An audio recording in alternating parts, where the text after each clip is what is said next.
The Reckoning was a major disappointment. Yo, what's going on? Today I'm going to be giving my first thoughts on the new Zombies map and the final Zombies map for Black Ops 6, The Reckoning. And boy, oh boy, do I have a lot to say. I wasn't really expecting much from this map, you know. I feel like in recent CODs, the DLC 4s are always usually not the greatest, at least in the past 3 Black Opses Treyarch has made.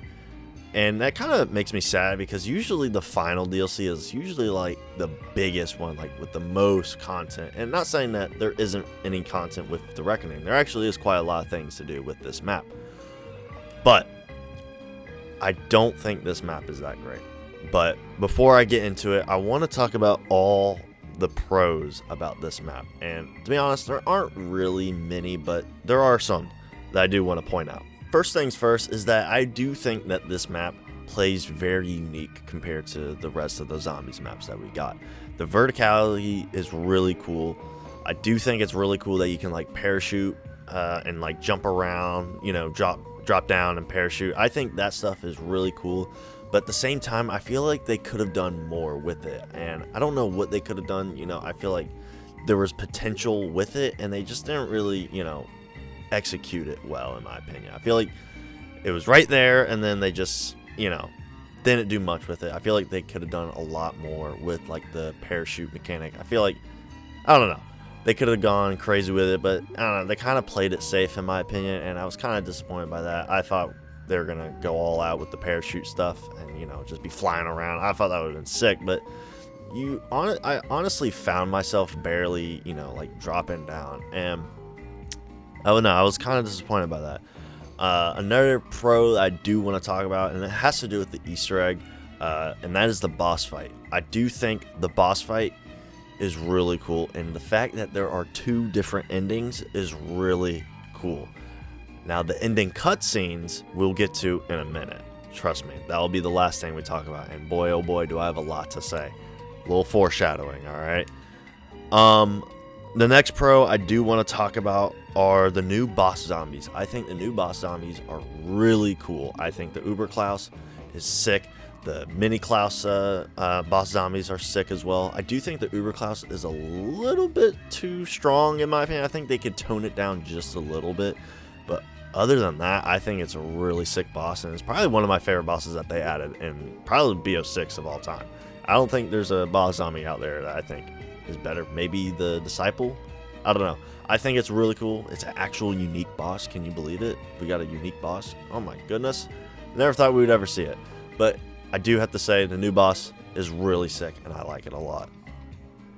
Another pro I want to talk about is the new wonder weapon. It is a unique wonder weapon, which I was kind of disappointed with BO6 that we didn't really get many new wonder weapons. The only ones we got were the swords, the Terminus one, and this new one. I don't even know what the name is called, but it's like the squid pistol.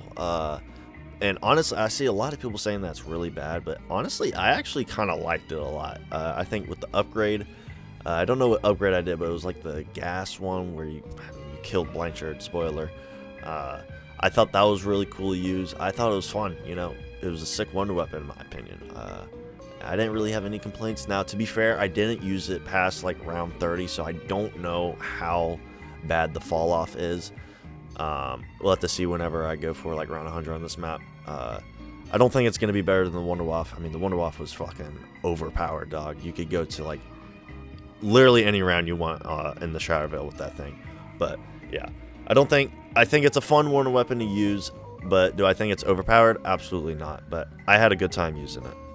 Now, the last thing I want to talk about for the pro is the soundtrack in this map. The soundtrack is so good. I love it. I'm so glad they went, you know, I feel like the past zombie maps, the soundtrack hasn't been really all that, other than like Citadel was the only map that I can think of where the soundtrack was really good. But this one I thought was really good. I liked it a lot. And yeah, that is all we got for the pros. Now let's get into the cons. Oh man, there are a lot. And I think the first con is that I kind of talked about it a little bit in the beginning, is that there was a lot of missed opportunities. Again, with the parachute, I feel like they could have gone all out with that. Yeah, I feel like I don't know. I was kind of disappointed by that. But the next one I want to talk about is that the map looks very bland. There's like only one room on this map that looks really cool, and that is like the little like flower looking room. I don't even know what it's called, but there's like a bunch of like dark ether flowers all over the place. That's the only room that looks really cool. Everything else looks really boring. You know, it's just another facility, and that's about it.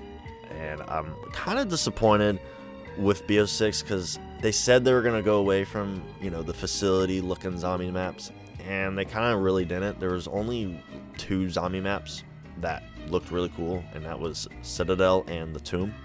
Everything else was like a facility. Maybe Terminus was a facility. Shatterville, there was part of a facility, but it was also a mansion, which didn't really look all that cool either way. But yeah, this map doesn't really look that great in my opinion. It's very gray. There's not a lot of color, and yeah, it just looks very bland in my opinion. And I don't know, it's not a good looking map to look at. Next thing I want to talk about is the layout. I will say the layout is unique, but it also is not good. I feel like a lot of the BO6 zombie maps, the layout has been kind of similar to one another, but this one is very different, although it is very similar to Forsaken, which that map's layout is god awful, and this is just about the same. This map's layout is not good at all. There isn't really much. It's just going from one room to another with portals, and that's just, I don't know, I feel like that's just really bad map design in my opinion, and I'm not a huge fan of it. 5 is like that. I didn't like 5. Forsaken is exactly like that, where you go from a portal to portal, from one room to one room. It's not that great in my opinion, and it's kind of just lazy map design in my opinion, and I wasn't a fan of it. Wasn't a fan of it in Forsaken. I'm not going to be a fan of it in this map, and yeah, this is probably one of my least favorite map layouts in BO6. Now, the next thing we are going to talk about is the ending, and boy, oh boy, I have a lot to say. Now, I know this ending was very predictable. I mean, everyone saw this coming, and a big reason behind that was because a while back it got leaked that the premise crew was returning, but I guess in this case we have a new crew. I don't know what their name is. I think they're called the Tempest crew. I could be wrong, but I'm pretty sure they're called the Tempest crew. But it's the same old 4 characters: Nikolai, Takeo, Dempsey, and Richtofen. And man, this ending cutscene might be one of the worst cutscenes I've ever seen. Actually, I take that back. The Tomb was really bad. This is the second worst cutscene we have ever seen. Nothing makes any sense. And honestly, this whole Dark Ether zombie story is literally just one big setup.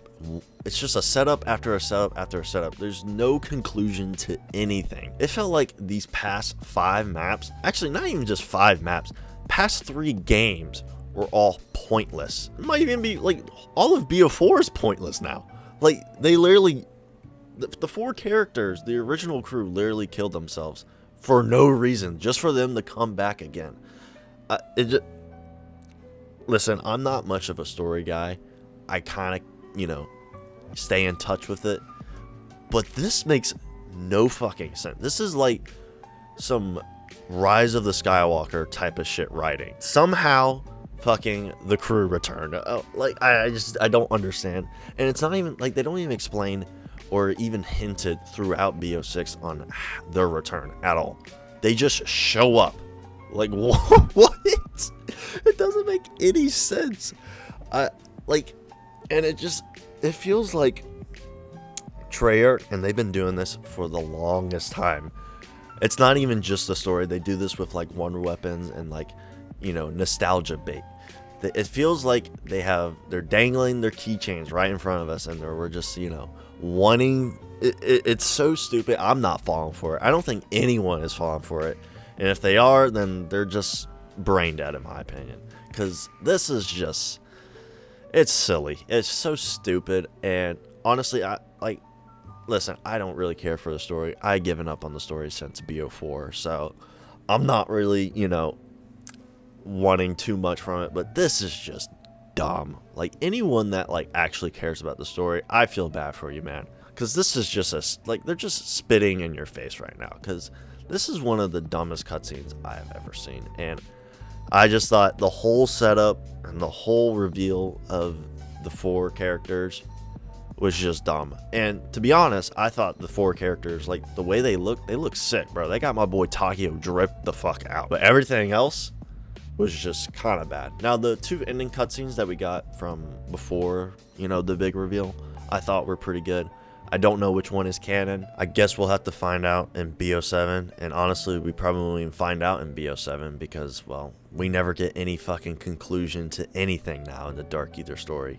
And honestly, this whole story is complete ass. And honestly, I hope to God they end this shit in BO7 because I'm just kind of sick and tired of it. And I think a lot of people in the community would probably agree with me on that. And honestly, if I had to give this map a final rating out of 10, I would probably give it like a 5 out of 10. I thought this map was probably just mid at best, and it felt like there was a lot of missed opportunities, and it just overall felt very rushed.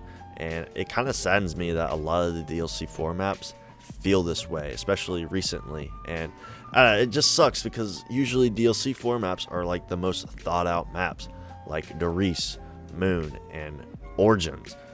And nowadays we get maps like Forsaken and this, and it's just one big rushed map, and it feels pointless to play it, you know. And I don't know, it just sucks in my opinion, and I hate to see it like this. And you know, hopefully we get some good maps in BO7. We'll have to see. I will be making a video maybe this week, maybe next week, my final review on BO6. But overall, I felt this map was very disappointing and mid at best. And yeah, let me know what y'all guys think of this map down in the comments. If you liked it, or did you not like it, let me know. But other than that, if you guys did enjoy the video, make sure to like and subscribe, and I'll see y'all in the next one.